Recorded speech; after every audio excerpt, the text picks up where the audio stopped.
Dengan mempelajari Sirah Nabawiyah, maka makin menambah kecintaan kepadanya. Semoga yang subscribe juga dimudahkan jalannya menuju surga.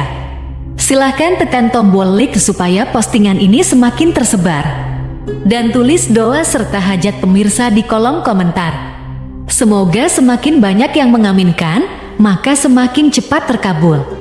Nabi Sulaiman alaihi salam adalah manusia terkaya sepanjang sejarah kehidupan manusia di muka bumi. Dalam beberapa kitab suci seperti Al-Quran, Alkitab, dan Injil, Nabi Sulaiman alaihi salam dijelaskan sebagai manusia terkaya yang pernah hidup di muka bumi. Tidak ada satupun manusia yang bisa mengalahkan total kekayaannya hingga hari kiamat tiba. Para arkeolog telah menemukan situs peninggalan sejarah Islam yang mengungkap total kekayaan Nabi Sulaiman alaihi salam. Erez bin Yosef, seorang profesor, ia menyatakan bahwa 3000 tahun yang lalu Nabi Sulaiman alaihi salam diperkirakan memiliki kekayaan senilai 2,2 triliun US dollar. Dan bila dikonversikan dengan nilai mata uang dolar hari ini, jika dirupiahkan, maka nilainya setara dengan 32.891.870 triliun rupiah. Profesor tersebut juga menjelaskan bahwa kekayaan Nabi Sulaiman alaihi salam berasal dari dua sumber, yakni istana kerajaan dan tambang tembaga. Nilai itu berkali-kali lipat lebih banyak dari total kekayaan negara Indonesia yang hanya mencapai 11.454 triliun per 30 Desember 2021. Nabi Sulaiman alaihi salam memiliki beberapa mukjizat. Di antaranya adalah dapat berbicara dengan bahasa binatang. Beliau dapat memerintah mereka untuk melakukan sesuatu. Beliau juga dapat mengendalikan besar kecilnya tekanan angin dan dapat mengatur ke arah mana angin akan berhembus. Sehingga dengan itu Nabi Sulaiman dapat memanfaatkan angin sebagai kendaraannya dan juga kendaraan tentaranya. Nabi Sulaiman juga bisa melunakkan besi dan membentuknya menjadi pakaian perang yang anti tusukan senjata tajam. Nabi Sulaiman juga memimpin para jin. Mereka tunduk dan patuh pada perintah Nabi Sulaiman alaihi salam. Tidak hanya setan, iblis laknatullah yang merupakan makhluk pembangkang dapat dibuat tunduk bertekuk lutut pada perintah-perintah Nabi Sulaiman. Nabi Sulaiman bisa melakukan teleportasi, yaitu berpindah dari suatu tempat ke tempat yang lain dalam waktu singkat. Peristiwa itu dibuktikan dengan pemindahan singgasana Ratu Balqis atas perintah Nabi Sulaiman.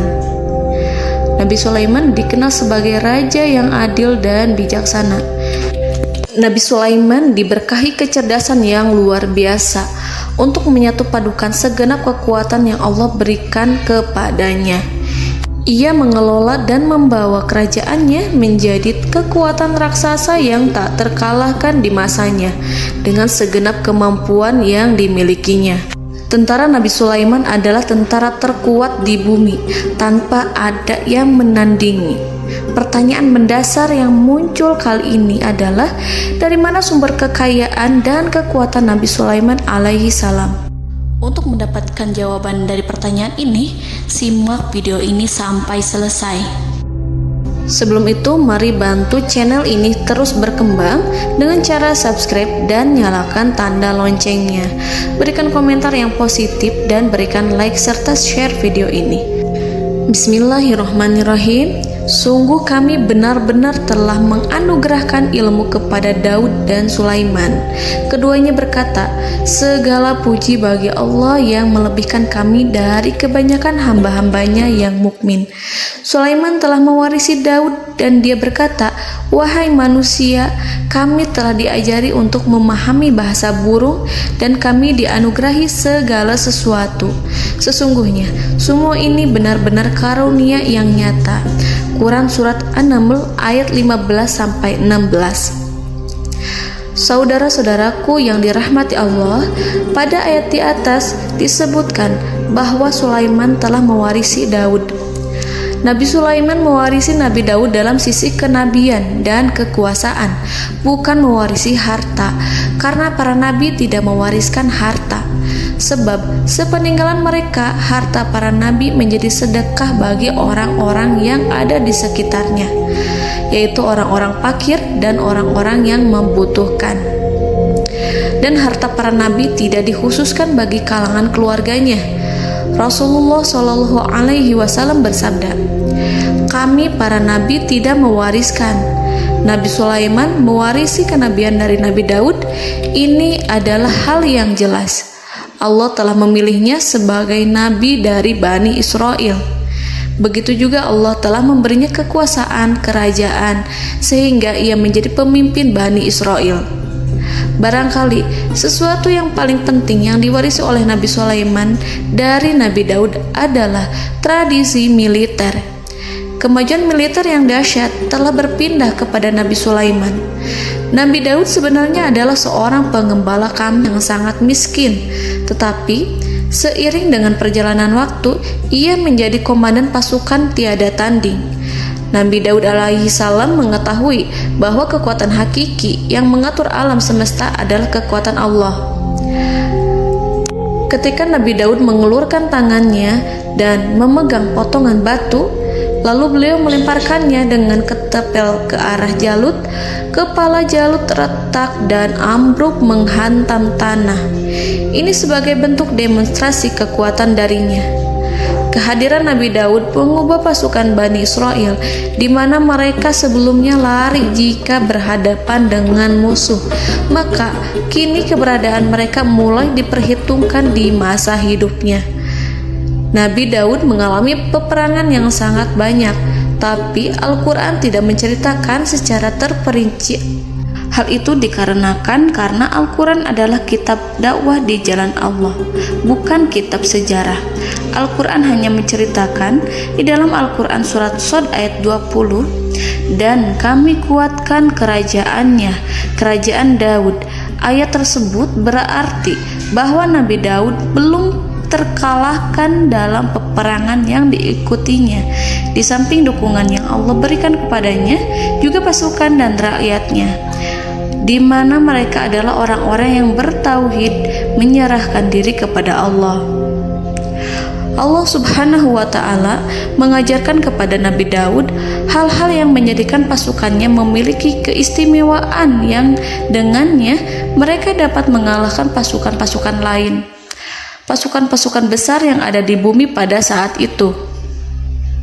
Allah Subhanahu wa Ta'ala berfirman dalam surat Saba ayat 10, "Dan kami telah melunakkan besi untuknya."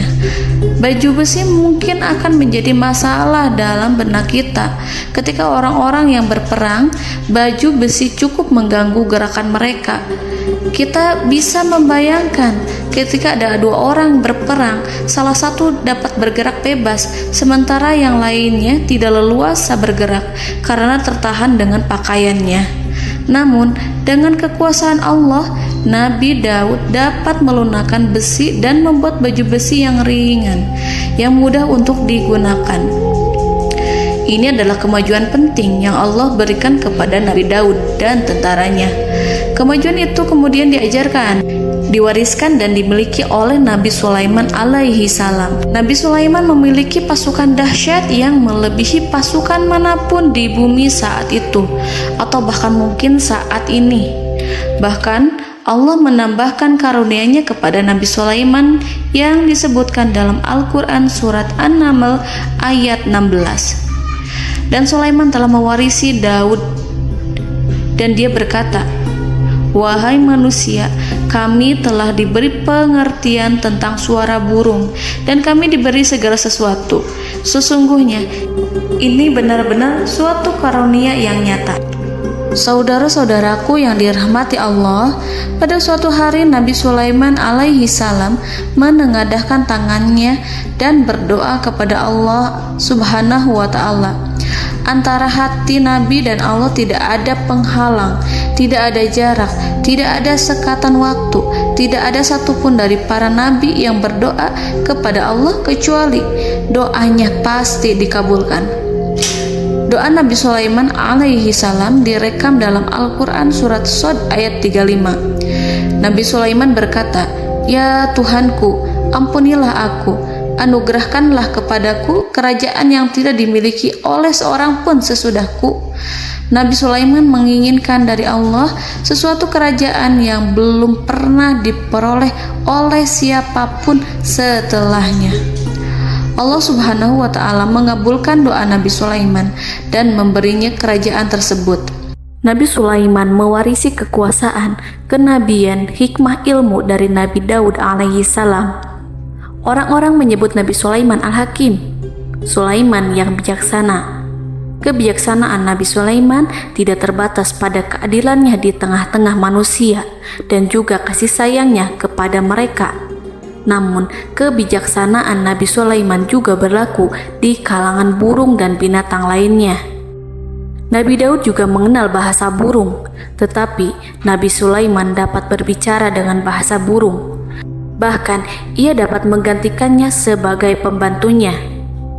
Ketika Nabi Daud bertasbih di gunung, burung-burung serta binatang buas ikut bertasbih bersamanya. Bahkan angin pun berhenti untuk mendengarkan tasbih itu. Sedangkan Nabi Sulaiman alaihi salam, Allah Subhanahu wa Ta'ala memberinya karunia lebih dari itu, di mana binatang-binatang buas tunduk padanya, begitu juga angin dan burung. Saudara-saudaraku yang dirahmati Allah, Nabi Sulaiman alaihi salam mampu mendengarkan bisikan semut yang berbicara kepada sesama mereka. Bahkan, ia mampu memerintahkan semut tersebut sehingga semut itu menjadi taat pada perintahnya. Pasukan Nabi Sulaiman memiliki kekuatan yang sangat dahsyat. Belum pernah ada di dunia ini satu pasukan pun yang memiliki kekuatan seperti itu. Kekuatan Nabi Sulaiman berasal dari beberapa kombinasi yang sangat mengagumkan, sehingga karenanya ia tidak dapat tertandingi. Kekuatan itu terdiri dari manusia, binatang-binatang, jin, dan lain sebagainya.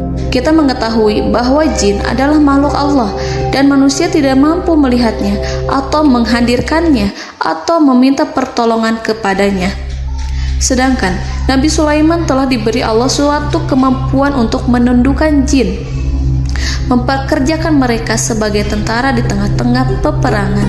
Bahkan ia mampu menjadikan mereka sebagai pekerja-pekerja kasar di kerajaannya saat tidak ada peperangan. Oleh sebab itu, ketika ada pasukan lain yang mencoba melawan pasukan Nabi Sulaiman, mustahil mereka akan mendapatkan kemenangan. Bahkan pasukan Nabi Sulaiman diperkuat oleh pasukan burung. Burung di pasukan Nabi Sulaiman memerankan tugas penting, yaitu menjadi agen intelijen. Kita mengetahui bahwa peranan informasi saat peperangan adalah hal yang penting. Dari informasi tersebut, pasukan dapat mengetahui keadaan lawannya. Demikianlah peranan burung pada pasukan Sulaiman. Ia terbang di tengah-tengah musuh. Kemudian, ia kembali kepada Nabi Sulaiman untuk menyampaikan berita tentang keadaan lawannya. Di samping jin dan burung, Allah juga menundukkan angin untuk Nabi Sulaiman. Nabi Sulaiman dapat memerintahkan angin dan ia mampu untuk menaiki angin tersebut. Dalam Al-Quran surat Shad ayat 36-40, Allah Subhanahu wa Ta'ala berfirman, "Kami tundukkan kepada angin yang berhembus dengan baik menurut kemana saja yang dikehendaki Sulaiman. Dan kami tundukkan pula kepadanya setan-setan, semuanya ahli bangunan dan penyelam, dan setan yang lain yang terikat dalam belenggu. Inilah anugerah kami, maka berikanlah kepada orang lain atau tahanlah untuk dirimu tanpa perhitungan, dan sesungguhnya dia mempunyai kedudukan yang dekat pada sisi kami dan tempat kembali yang baik." Saudara-saudaraku yang dirahmati Allah, Allah Subhanahu wa Ta'ala juga memberikan kemampuan yang tak seorang pun dari para nabi mendapatkannya, yaitu kemampuan untuk memerintah setan. Setan adalah salah satu bagian dari jin. Ia adalah kelompok yang celaka dari bangsa jin. Kelompok ini sebenarnya tidak mampu dikuasai oleh manusia.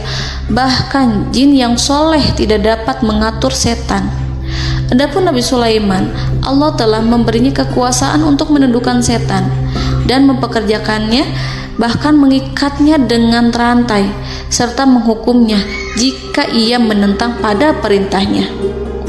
Setan membangun untuk Sulaiman istana-istana, patung-patung dan alat-alat perang. Bahkan setan-setan itu menyelam ke dasar lautan untuk mengeluarkan permata dan yakut untuk Sulaiman. Jika di antara setan yang menentang perintahnya, maka Nabi Sulaiman alaihi salam mengikatnya dengan rantai. Ini semua menunjukkan kekayaan Nabi Sulaiman dan kekuasaannya, di mana ia mampu mengatur banyak makhluk di bumi ini. Tentu saja, kemampuan itu semua adalah atas izin dari Allah Subhanahu wa Ta'ala sebagai mukjizat darinya. Allah Subhanahu wa Ta'ala berfirman dalam Al-Quran surat Saba ayat 12, dan sebagian dari jin adalah yang bekerja di hadapannya di bawah kekuasaannya dengan izin Tuhannya, dan siapa yang menyimpang di antara mereka dari perintah kami, maka kami rasakan kepadanya azab neraka yang apinya menyala-nyala. Para jin itu membuat untuk Sulaiman apa yang dikehendakinya, dari gedung-gedung yang tinggi, patung-patung, dan piring-piring yang besarnya seperti kolam, atau periuk yang tetap berada di atas tungku. Saudara-saudaraku yang dirahmati Allah, Nabi Sulaiman yang bijaksana adalah penguasa yang tak tertandingi di muka bumi. Meskipun memperoleh nikmat-nikmat khusus yang agung itu yang Allah berikan kepada Sulaiman, beliau tetap menunjukkan dirinya sebagai manusia yang paling banyak berzikir kepada Allah dan manusia yang paling banyak bersyukur di zamannya. Saudara-saudaraku yang dirahmati Allah, sebagaimana Allah Subhanahu wa Ta'ala memberikan nikmat kepada ayahnya Nabi Daud alaihi salam, di mana ia mampu melunakkan besi dan Allah mengajarinya bagaimana cara mencairkan besi, maka Nabi Sulaiman alaihi salam dapat memanfaatkan tembaga yang cair untuk peperangan. Dan juga di saat perdamaian, pada saat peperangan, beliau mencampur tembaga dengan besi dan menjadikannya perunggu. Mereka menggunakan senjata-senjata perunggu dalam peperangan seperti pedang, baju besi, dan juga pisau. Senjata-senjata ini adalah senjata yang paling kuat pada saat itu. Sedangkan di saat damai, tembaga digunakan untuk membuat bangunan, perhiasan, dan sebagainya. Meskipun Nabi Sulaiman mendapatkan nikmat yang besar dan karunia yang khusus, Allah Subhanahu wa Ta'ala mengujinya dengan suatu ujian yang dahsyat. Ujian yang akan selalu datang kepada seorang hamba yang soleh. Ketika hamba itu mendapatkan kedudukan besar, maka ujiannya pun menjadi besar. Allah Subhanahu wa Ta'ala menguji Nabi Sulaiman dengan penyakit. Diceritakan oleh Fahru Roji, Nabi Sulaiman diuji dengan suatu penyakit yang keras, di mana kedokteran saat itu tidak dapat dan tidak mampu mengatasinya. Sakitnya Nabi Sulaiman sangat keras sehingga para dokter dari kalangan manusia ataupun jin tidak mampu menghilangkan penyakit itu. Lalu burung-burung menghadirkan rumput-rumput yang dianggapnya sebagai obat, tetapi Nabi Sulaiman tak kunjung sembuh. Semakin hari penyakit Nabi Sulaiman semakin menjadi-jadi, sehingga ketika Nabi Sulaiman duduk di atas kursi, ia duduk bagaikan tubuh tanpa roh. Seakan-akan ia mati karena saking keras penyakit yang dideritanya. Sakit yang diderita oleh Nabi Sulaiman alaihi salam berlangsung sangat lama. Namun Nabi Sulaiman tidak henti-hentinya berzikir kepada Allah dan meminta kesembuhan kepadanya, serta selalu beristighfar dan mengungkapkan rasa cinta kepadanya. Selesailah ujian Allah terhadap hambanya Nabi Sulaiman. Beliau pun sembuh. Nabi Sulaiman merasakan kembali kesehatannya setelah ia mengetahui segala kejayaan dan segala kekuasaan serta segala kebesarannya tidak lagi mampu menghilangkan penyakit yang dideritanya kecuali jika Allah menghendaki. Saudara-saudaraku yang dirahmati Allah, Nabi Sulaiman telah membangun tempat ibadah, tempat sujud, sehingga manusia menyembah Allah di dalamnya. Orang-orang yang membangunnya berjumlah puluhan ribu orang. Tentu setiap kelompok dari mereka memiliki pekerjaan masing-masing. Di antara mereka ada yang mencairkan tembaga, di antara mereka ada yang tukang pahat, ada yang tukang ukir, ada yang membelah batu, ada yang memotong kayu, ada yang mendatangkan rumput-rumput dari Libanon, ada yang mendatangkan emas dan menjadikannya lempengan-lempengan yang mengkilat untuk menutupi kayu, serta untuk melapisi dinding-dinding. Bahkan golongan jin pun membantu membangun tempat tersebut, tentu dengan perintah dan bimbingan Nabi Sulaiman. Mereka membuat patung-patung yang besar, membuat bejana yang besar untuk tempat makan para tentara dan pekerja, yaitu bejana seperti gunung. Karena saking berat dan besarnya, mereka juga membuat tempat-tempat minum yang besarnya seperti kolam. Nabi Sulaiman mengawasi para pekerjanya dan juga mengurusi masyarakatnya, di mana beliau mengenali problem mereka dan berusaha memecahkannya.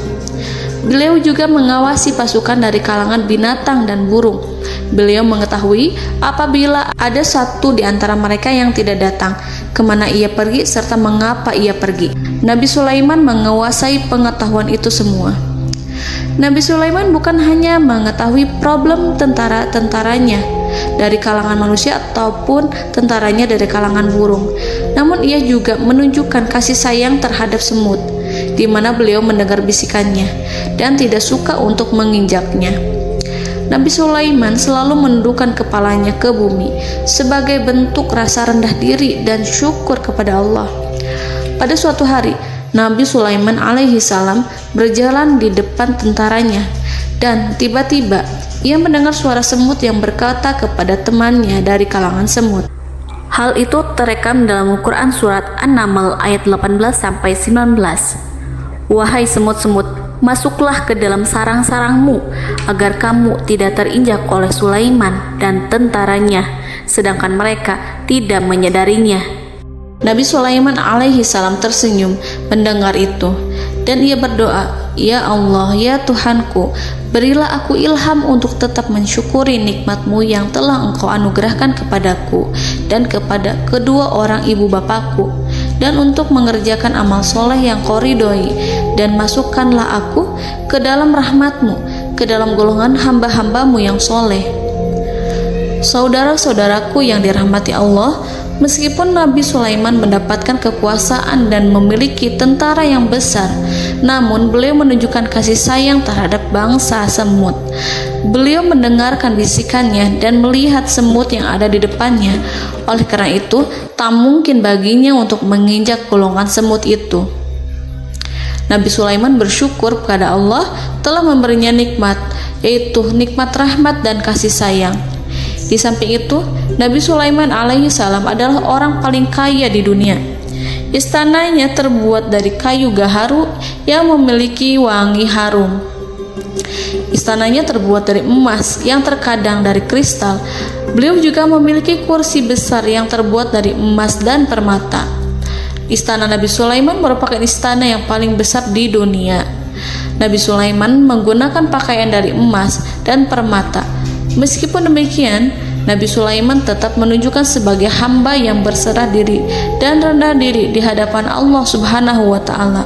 Nabi Sulaiman yang merendahkan diri di hadapan Allah, ia selalu sujud kepada Allah sebagaimana ayahnya yang selalu bertasbih pada Allah. Nabi Sulaiman selalu melantunkan lagu-lagu cinta ilahi dan hanya memuji Allah Subhanahu wa Ta'ala. Pada suatu hari, Nabi Sulaiman alaihi salam mengeluarkan perintah kepada pasukannya untuk bersiap-siap. Kemudian, Nabi Sulaiman keluar dan memeriksa pasukannya satu demi satu. Kelompok yang pertama adalah kelompok manusia. Nabi Sulaiman memperhatikan kesiapan mereka. Lalu Nabi Sulaiman mengeluarkan perintah-perintah kepada mereka. Kemudian Nabi Sulaiman memeriksa kelompok jin dan menyampaikan perintahnya kepada mereka. Beliau memenjarakan jin yang tampak bermalas-malasan saat bekerja. Lalu beliau memeriksa binatang dan berkata kepada mereka, apakah mereka sudah makan dengan baik? Apakah mereka tidur dengan nyenyak? Apakah ada yang mengadu pada mereka, misalkan karena penyediaan makanan yang tidak layak? Apakah ada di sana yang sakit dan lain sebagainya? Ketika Nabi Sulaiman merasa puas dengan semuanya, Nabi Sulaiman memasuki tenda tempat berkumpulnya para burung. Nabi Sulaiman alaihissalam kemudian memasuki tenda tersebut, mengamati keadaan di sekitarnya, sehingga beliau mengetahui bahwa ada satu burung yang tidak hadir, yaitu burung hudhud. Mengapa aku tidak melihat burung hudhud? Burung-burung yang lain tampak terdiam sebagai penghormatan, dan mereka mendengarkan apa yang akan dikatakan pemimpin mereka. Nabi Sulaiman mengarahkan pandangannya pada semua burung dan tidak menemukan burung hudhud di antara mereka. Tak seekor burung pun yang mengetahui keberadaannya. Burung hudhud absen pada apel wajib kali ini. Nabi Sulaiman mulai menampakkan kemarahannya. Tiba-tiba seekor burung kecil memberanikan diri untuk berkata kepada Nabi Sulaiman, "Wahai Nabi yang mulia, seharusnya Hudhud ada bersamaku kemarin untuk melaksanakan tugas penyelidikan. Ia adalah pemimpin misi itu. Namun burung Hudhud belum datang. Oleh karena itu, aku tidak pergi bersamanya." Burung itu tampak gemetar. Nabi Sulaiman mengetahui bahwa Hudhud tidak hadir dan tak seorang pun mengetahui kemana ia pergi. Burung hudhud pergi tanpa izin terlebih dahulu. Dalam keadaan marah, Nabi Sulaiman berkata, "Sungguh aku benar-benar akan mengazabnya dengan azab yang sangat keras atau benar-benar menyembelihnya, kecuali jika ia benar-benar datang kepadaku dengan alasan yang jelas." Kawanan burung-burung mengetahui bahwa Nabi Sulaiman sedang marah dan telah menetapkan untuk menyiksa burung hudhud atau menyembelihnya atau justru memaafkannya dengan syarat ia datang dengan membawa alasan yang dapat menyelamatkannya, atau dengan kata lain, burung hudhud dapat memastikan bahwa ia melaksanakan tugas yang penting. Nabi Sulaiman menunjukkan kemarahan yang besar sehingga siapapun akan merasa takut kepada Nabi Sulaiman yang marah. Nabi Sulaiman kemudian pergi dari tempat burung tersebut. Nabi Sulaiman masih memikirkan keadaan burung hudhud. Seharusnya burung hudhud menjadi bagian penting dari badan intelijen. Apakah ia pergi untuk menyingkap suatu, atau apakah ia pergi hanya untuk bermain-main? Nabi Sulaiman telah memperhatikan dan mengetahui bahwa burung hudhud adalah seekor burung yang cerdik dan juga fasih berbicara. Terkadang Nabi Sulaiman mendapati burung hudhud sedang bermain-main dan menunda-nunda pekerjaannya. Namun ketika Nabi Sulaiman melihatnya, burung hudhud memahami bahwa perbuatannya tidak benar. Oleh karena itu, ia tidak boleh menyampur adukan antara waktu serius dan waktu bermain. Tidak lama setelah itu, burung hudhud tiba di tempat para burung. Burung-burung yang lain berkata kepadanya, "Wahai hudhud, pergilah engkau ke tempat Nabi Sulaiman. Jika ia mengetahui bahwa engkau telah sampai, jiwamu benar-benar terancam."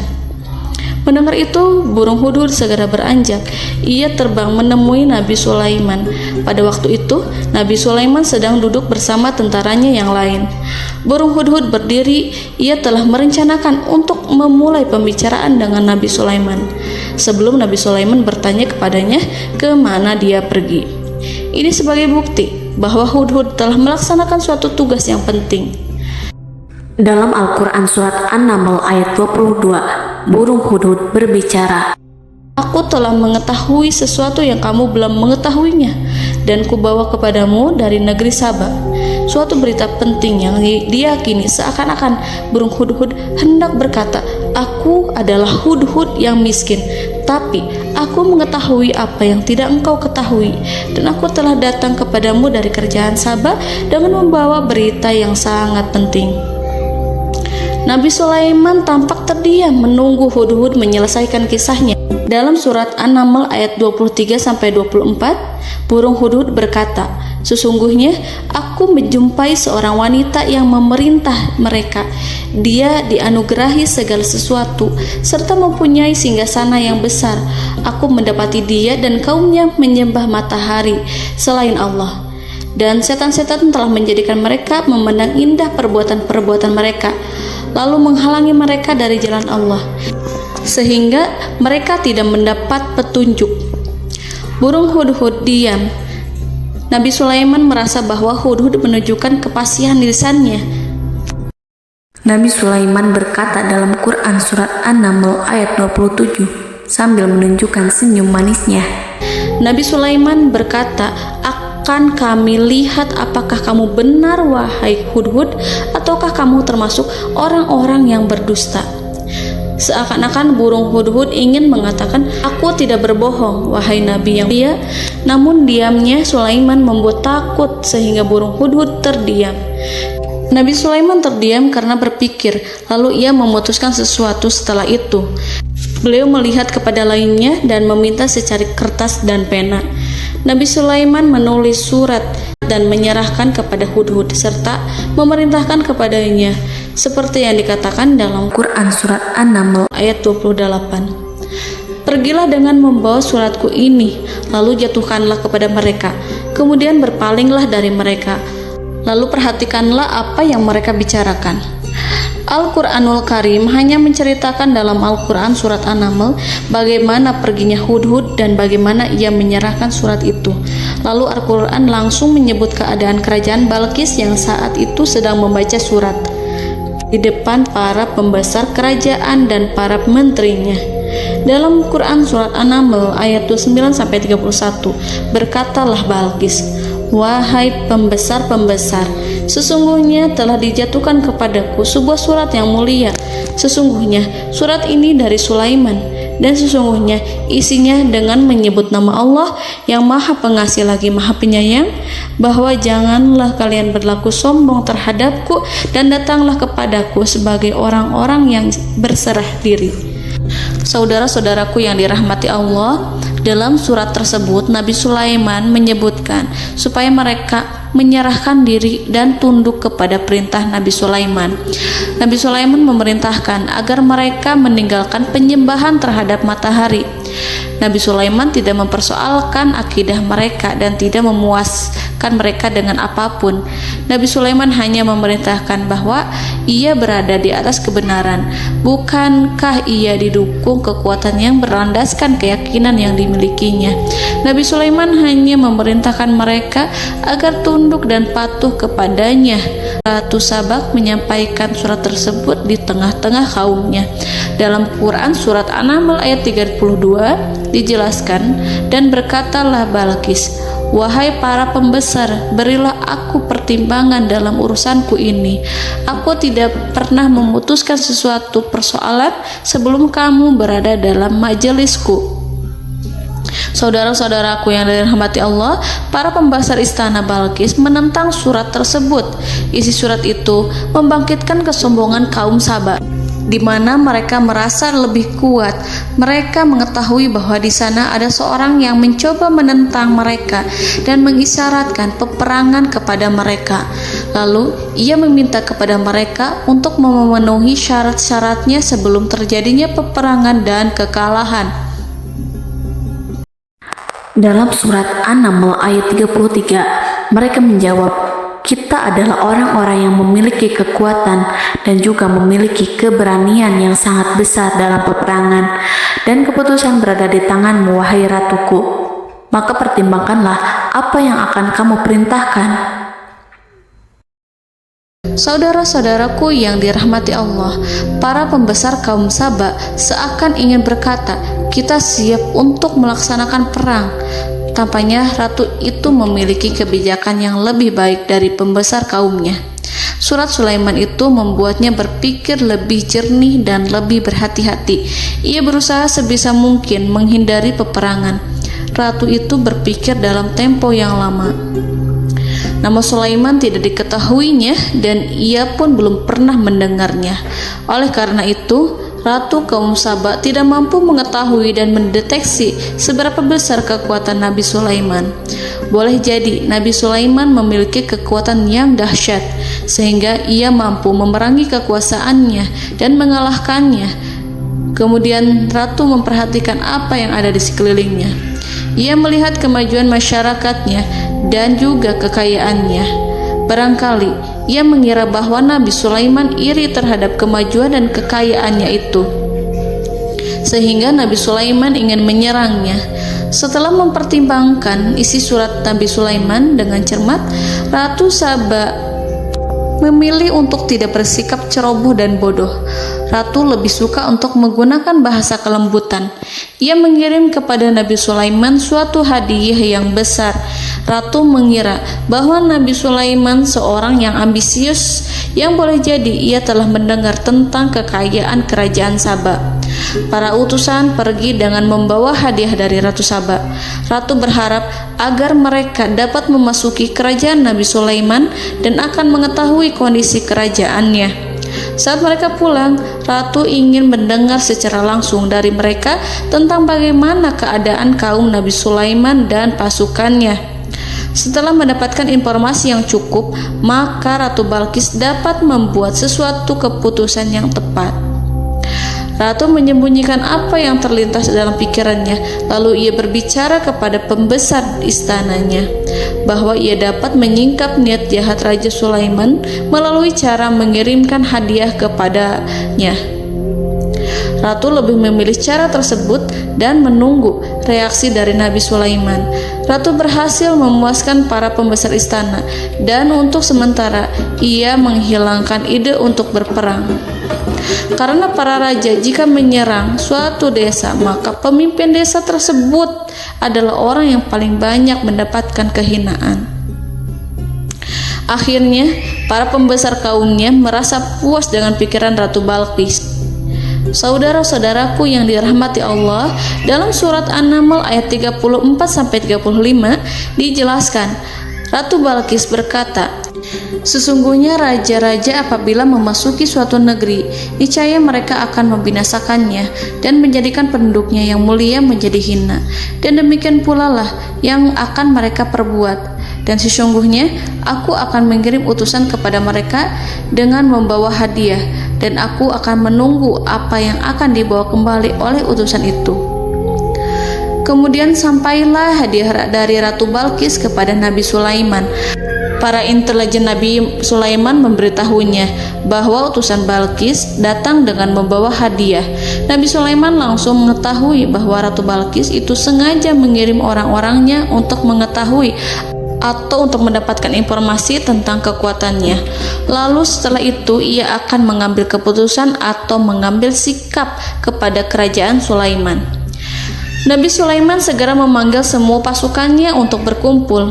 Utusan Balqis segera memasuki istana Nabi yang dipenuhi dengan pasukan yang besar bersenjata.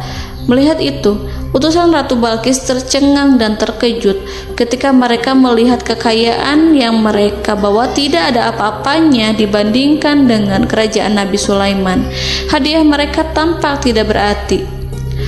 Emas yang mereka bawa tampak tidak memiliki makna saat mereka memasuki istana Nabi Sulaiman yang terbuat dari kayu-kayu pohon gaharu yang mengeluarkan bau yang harum serta dihiasi dengan emas permata. Para utusan Ratu Balqis berdiri bersama Nabi Sulaiman dan menyaksikan bagaimana Nabi Sulaiman mengendalikan pasukannya. Kemudian mereka mulai berpikir tentang kekuatan dan kualitas pasukan Nabi Sulaiman. Betapa kagetnya mereka ketika melihat di tengah-tengah pasukan itu terdapat singa, burung, dan tentara dari kalangan manusia yang mampu terbang. Mereka pun sadar bahwa mereka di hadapan pasukan yang tiada tandingannya.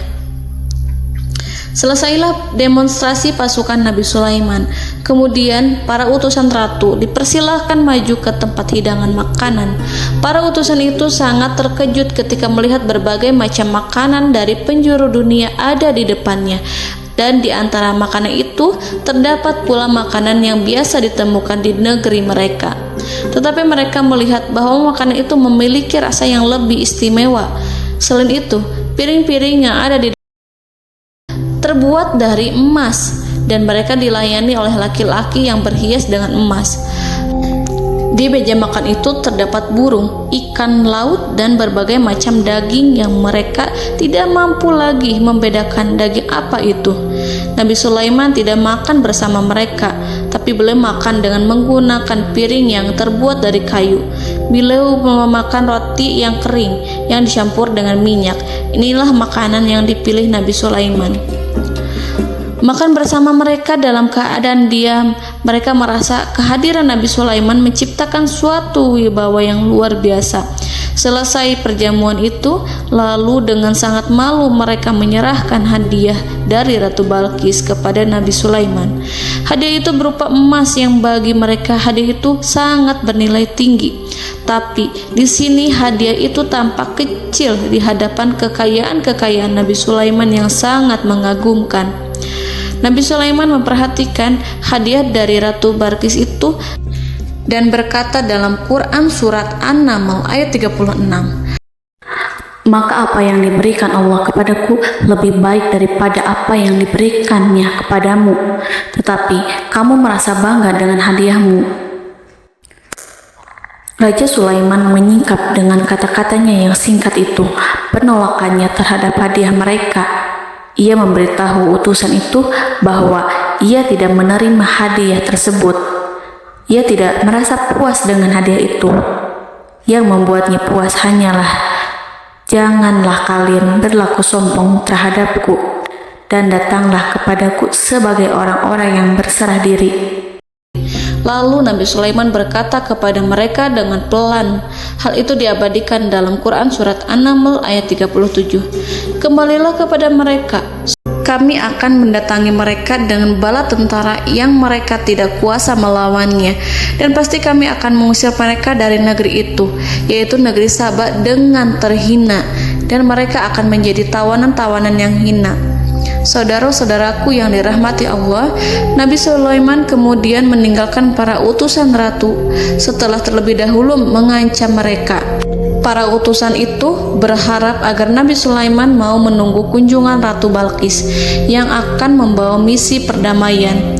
Akhirnya sampailah para utusan Ratu Balqis ke negeri Saba. Mereka segera menuju istana sang ratu.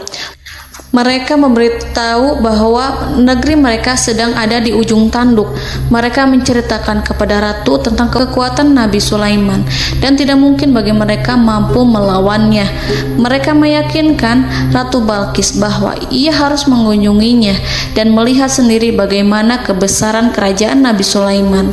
Kemudian ratu menyiapkan dirinya untuk pergi menuju kerajaan Nabi Sulaiman. Nabi Sulaiman duduk di kursi kerajaan di tengah-tengah para pembesarnya dan para menterinya serta para komandan pasukannya. Beliau berpikir tentang sosok Ratu Balqis.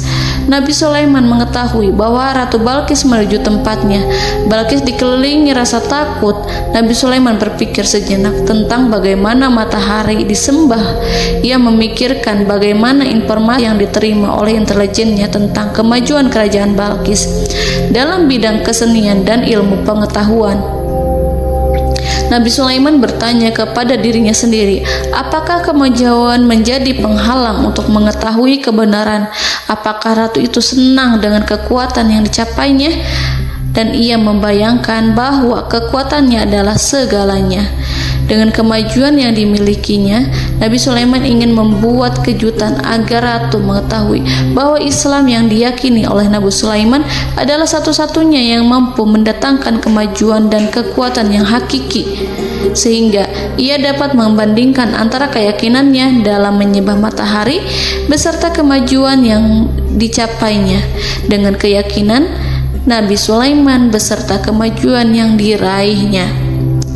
Saudara-saudaraku yang dirahmati Allah, para mata-mata Nabi Sulaiman telah memberitahunya bahwa hal yang sangat disegani dan dikagumi oleh kaum Balkis adalah kerajaan Saba, yaitu singgasana Ratu Balkis. Singgasana itu terbuat dari emas dan batu delima. Singgasana tersebut dijaga oleh penjaga yang sangat disiplin, di mana mereka tidak pernah lalai sedikit pun.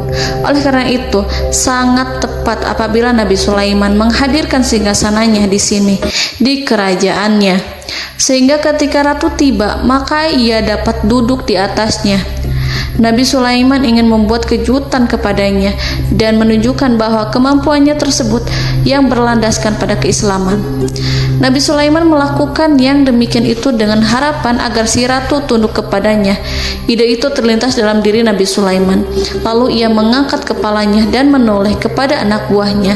Hal itu diabadikan dalam Quran surat An-Naml ayat 38. Wahai para pembesar, siapakah di antara kamu sekalian yang sanggup membawa singgasananya kepadaku sebelum mereka datang kepadaku sebagai orang-orang yang berserah diri? Saudara-saudaraku, perhatikanlah ungkapan pikiran Nabi Sulaiman tersebut. Semua pemikirannya berkisar tentang keislaman para penyembah matahari, tentang bagaimana beliau dapat memberikan petunjuk kepada mereka di jalan Allah. Yang pertama menjawab pertanyaan Nabi Sulaiman adalah jin Ifrit. Dalam Quran surat An-Naml ayat 39, berkatalah Ifrit yang cerdik dari golongan jin, aku akan datang kepadamu dengan membawa singgasana itu sebelum kamu berdiri dari tempat dudukmu. Sesungguhnya aku benar-benar kuat untuk membawanya, lagi dapat dipercaya.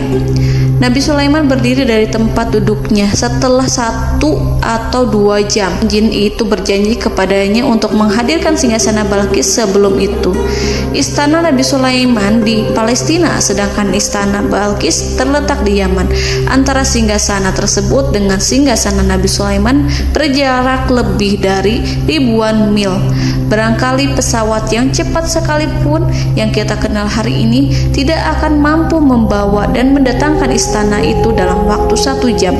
Tetapi masalahnya di sini, berhubung dengan kekuatan jin yang serba misterius, Nabi Sulaiman tidak mengomentari sedikit pun terhadap apa yang dikatakan oleh Ifrit. Nabi Sulaiman tapak menunggu tanggapan dari yang lain yang mampu menghadirkan singgasana Balkis yang lebih cepat dari jin Ifrit. Nabi Sulaiman menoleh kepada seorang di sana yang duduk di atas naungan. Hal itu diceritakan dalam Quran surat An-Naml ayat 40. Berkatalah seorang yang mempunyai ilmu dari Alkitab, aku akan membawa singgasana itu kepadamu sebelum matamu berkedip. Maka tatkala Sulaiman melihat singgasana itu terletak di hadapannya, ia pun berkata, ini termasuk karunia Tuhanku untuk memuji aku. Apakah aku akan bersyukur atau mengingkari nikmatnya? Dan barang siapa yang bersyukur, maka sesungguhnya dia bersyukur untuk kebaikan dirinya sendiri. Dan barang siapa yang ingkar, maka sesungguhnya Tuhanku maha kaya lagi maha mulia. Saudara-saudaraku, belum lama seorang yang mempunyai ilmu dari Alkitab menyatakan kalimatnya, sehingga singgasana itu tiba-tiba ada di depan Nabi Sulaiman yang mampu menghadirkan singgasana itu lebih cepat dari kedipan mata. Al-Quranul Karim tidak menyingkap kepribadian seorang yang menghadirkan singgasana itu. Al-Quran hanya menggarisi bahwa orang itu mempunyai ilmu dari Alkitab.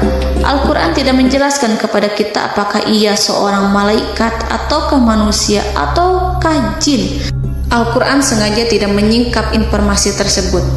Saudara-saudaraku yang dirahmati Allah, setelah melihat singgasana itu, Nabi Sulaiman bersyukur kepada Allah. Ia mulai memperhatikan singgasana sang ratu. Singgasana tersebut merupakan simbol pembangunan dan juga kemajuan, tetapi tampaknya ia hanya sesuatu yang biasa saja jika dibandingkan dengan kekuasaan dan kebesaran ciptaan yang dibuat oleh manusia jin di kalangan istana Nabi Sulaiman. Nabi Sulaiman memikirkan dalam tempo yang lama singgasana Ratu Balkis itu. Kemudian beliau memerintahkan agar singgasana itu diperbaiki, sehingga saat Ratu Balkis datang, Nabi Sulaiman akan mengujinya apakah Ratu Balkis dapat mengenali singgasananya ataukah tidak. Dalam Al-Quran surat An-Naml ayat 41, Nabi Sulaiman berkata, "Ubahlah baginya singgasananya, maka kita akan melihat apakah dia mengenal ataukah dia termasuk orang-orang yang tidak mengenalnya." Saudara-saudaraku yang dirahmati Allah, Nabi Sulaiman memerintahkan agar dibangun istana yang akan digunakan untuk menyambut Ratu Balqis. Nabi Sulaiman memilih tempat di laut dan ia memerintahkan agar dibangun suatu istana di mana sebagian besar terdiri dari air laut. Nabi Sulaiman memerintahkan agar lantainya itu terbuat dari kaca yang tebal dan kuat, sehingga orang-orang yang berjalan di atas istana itu akan dapat melihat di bawahnya ada ikan-ikan yang berwarna-warni yang berenang-renang ke sana kemari, dan mereka akan melihat rumput-rumput laut yang bergerak-gerak. Akhirnya, selesailah pembangunan istana itu. Saking bersihnya kaca lantainya sehingga tampak di sana tidak ada kaca. Burung hudhud memberitahu Nabi Sulaiman bahwa Ratu Balqis telah sampai di dekat kerajaannya. Kemudian Ratu Balqis datang. Al-Quran tidak menyebutkan keadaan Nabi Sulaiman saat menyambut Balqis, namun Al-Quran menunjukkan dua sikap Ratu Balqis ketika pertama kali datang. Yang pertama, bagaimana sikap Ratu Balqis ketika pertama kali melihat singgasananya yang datang mendahuluinya, padahal ia telah meninggalkan pengawalnya untuk setia menjaga singgasana itu. Keadaan kedua adalah keadaan ketika di depan istana yang dibangun untuk menyambut Ratu Balqis. Istana itu penuh dengan permata dan banyak ikan berenang di bawahnya. Dalam Quran surat An-Naml ayat 42 dijelaskan, dan ketika Balqis datang, ditanyakanlah kepadanya, "Serupa inikah singgasanamu?" Balqis menjawab, "Seakan-akan singgasana ini adalah singgasanaku. Kami telah diberi pengetahuan sebelumnya dan kami adalah orang-orang yang berserah diri." Saudara-saudaraku, pada dialek di atas, Balqis melihat singgasananya dan ia tercengang saat mengetahui bahwa itu adalah singgasana miliknya. Namun kemudian ia mulai ragu karena melihat tidak sepenuhnya itu singgasana miliknya. Jika itu benar-benar miliknya, lalu bagaimana ia datang mendahuluinya? Dan bila bukan singgasananya, maka bagaimana Sulaiman dapat meniru sepersis dan seteliti itu? Padahal Sulaiman tidak pernah sekalipun ke kerajaannya. Nabi Sulaiman berkata saat melihat Balqis mengamati singgasananya, "Apakah ini singgasanamu?" Balqis terlihat sangat kebingungan, namun setelah itu ia menjawab, "Sepertinya benar." Nabi Sulaiman berkata, "Kami telah diberi ilmu sebelumnya dan kami sebagai orang-orang muslim." Saudaraku yang dirahmati Allah, melalui pertanyaan Nabi Sulaiman ingin mengisyaratkan kepada Balqis agar ia membandingkan antara keyakinannya beserta ilmu yang dicapainya dengan keyakinan Nabi Sulaiman yang muslim beserta pengetahuan yang telah diraihnya. Penyembahan terhadap matahari dan pencapaian ilmu yang dicapai oleh Ratu Balqis tanpa tidak ada apa-apanya dibandingkan dengan ilmu Nabi Sulaiman dan keislamannya. Nabi Sulaiman telah mendahuluinya dalam bidang ilmu karena keislamannya. Karena itu, sangat mudah baginya untuk mengungguli Balqis dalam ilmu-ilmu yang lainnya. Demikianlah yang disyaratkan dalam pertanyaan Nabi Sulaiman kepada Ratu Balqis. Ratu Saba itu mengetahui bahwa ini adalah singgasananya, di mana singgasana itu datang lebih dahulu daripada dirinya. Beberapa bagian darinya telah diubah saat Balqis masih di perjalanan menuju ke tempat Nabi Sulaiman. Ia berpikir kemampuan apa yang dimiliki Nabi Sulaiman. Ratu Balqis tercengang melihat apa yang disaksikannya, yang berupa buah dari keimanan Nabi Sulaiman dan hubungannya dengan Allah Subhanahu wa Ta'ala. Sebagaimana Balqis juga tercengang ketika melihat kemajuan di bidang ilmu pembangunan, seni, dan ilmu-ilmu yang lainnya. Maka ia tidak lebih kagum lagi saat melihat hubungan yang kuat antara keislaman Nabi Sulaiman dengan ilmunya, serta kemajuan yang diraihnya. Dalam Al-Quran surat An-Naml ayat 43 dijelaskan, dan apa yang disembahnya selama ini selain Allah mencegahnya untuk melahirkan keislamannya, karena sesungguhnya ia terdahulu termasuk orang-orang yang kafir. Saudara-saudaraku yang dirahmati Allah, bergoncanglah dalam benak Balqis ribuan hal ketika melihat keyakinan kaumnya runtuh di hadapan Nabi Sulaiman. Ia menyadari matahari yang disembahnya hanya merupakan ciptaan Allah, dan Allah lah yang menggerakkannya untuk hamba-hambanya. Lalu terbitlah matahari kebenaran dalam dirinya. Hatinya diterangi oleh cahaya baru yang tidak akan tenggelam seperti tenggelamnya matahari. Masa keislamannya hanya menunggu waktu. Ratu Balqis memilih waktu yang tepat untuk mengumumkan keislamannya. Allah Subhanahu wa Ta'ala berfirman dalam Quran Surat An-Naml ayat 44. Dikatakan kepadanya, masuklah ke dalam istana. Maka tatkala ia melihat lantai istana itu, dikiranya kolam air yang besar dan disingkapnya dua betisnya. Berkatalah Sulaiman, sesungguhnya ia adalah istana licin yang terbuat dari kaca. Berkatalah Balqis, wahai Tuhanku, sesungguhnya aku telah berbuat zalim terhadap diriku, dan aku berserah diri bersama Sulaiman kepada Allah Tuhan semesta alam. Saudara-saudaraku yang dirahmati Allah, dikatakan kepada Balqis, masuklah ke dalam istana. Ketika ia masuk, maka ia tidak menyaksikan adanya kaca, tetapi ia melihat air, sehingga ia mengira akan bersinggungan dengan air. Lalu ia menyingkapkan sedikit bajunya agar bajunya itu tidak basah. Nabi Sulaiman mengingatkannya tanpa melihatnya agar ia tidak khawatir terhadap pakaiannya, karena pakaiannya tidak akan basah sebab di sana tidak ada air. Itu sekedar kaca yang halus, yang saking halusnya sehingga ia tidak tampak. Pada kesempatan itulah Balqis mengumumkan keislamannya yang mengakui kelalimannya, dan ia menyatakan menyerahkan diri kepada Nabi Sulaiman dan kepada Allah Tuhan semesta alam. Lalu kaumnya pun mengikutinya dan mereka memeluk Islam. Balqis menyadari ia berhadapan dengan penguasa yang terbesar di bumi dan Nabi Allah yang mulia. Untuk pertama kalinya, wajah Sulaiman tampak dihiasi dengan senyuman yang menunjukkan kepuasannya sejak Balqis mengunjunginya. Demikianlah Nabi Sulaiman mewujudkan kejayaannya yang hakiki dan menyebarkan cahaya Islam di muka bumi. Saudara-saudaraku, Al-Quran tidak menyebutkan kisah Balqis setelah keislamannya. Para ahli tafsir mengatakan bahwa ia menikah dengan Nabi Sulaiman. Selain itu, ada yang mengatakan bahwa ia menikah dengan salah satu orang dekat Nabi Sulaiman.